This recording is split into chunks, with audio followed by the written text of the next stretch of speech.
First New Year 2026. God bless you. God is on your side.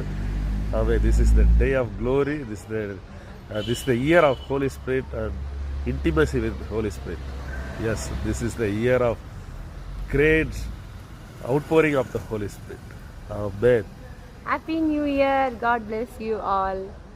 Whatever you do, it will prosper. ஆமாம். நீங்கள் கைட்டு செய்கிற எல்லா வேலைகளிலும் கர்த்தர் ஆசீர்வாதத்தை கட்டளையிடுவார்.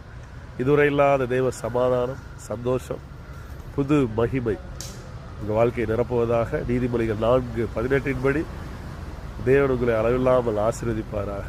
ஆமாம். நீதிமானுடைய பாதை நடுப்பகல் வரைக்கும் அதிகமாக பிரகாசிக்கிற சூரிய பிரகாசம் போல இருக்கும். ஆமாம். நன்மை கிருபையும் ஜீவனுள்ள நாளெல்லாம் உங்களை பின்தொடரும். ஆமென். வருஷத்தின் துவக்கத்தில் முதல் முடிவு வரை கர்த்தருடைய கண்கள் உங்கள் மேலே, உங்கள் குடும்பத்தின் மேலே, உங்கள் காரியங்கள் மேலே, உங்கள் பிள்ளைகள் மேலே, உங்கள் சபையின் மேலே எல்லாவற்றிலும் இருக்கும். அளவில்லாமல் தேவன் உங்களை ஆசீர்வதிப்பாராக.